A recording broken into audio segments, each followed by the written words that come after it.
After you signing in to your TurboTax account under turbotax.intuit.com, you want to look at the top left of your screen and make sure you are clicking on Tax Home button. After that, you want to scroll all the way down.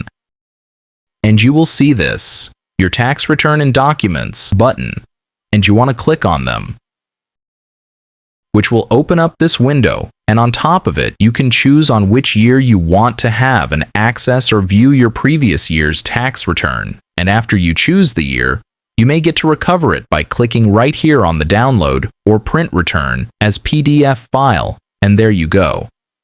Just keep in mind that TurboTax usually only keep the past tax return up until past the 7-year. Otherwise, you may search your related past tax returns on TurboTax. If you still have any question, just comment down below and I will try my best to guide and help you guys. If you find this video useful, please consider like and subscribe.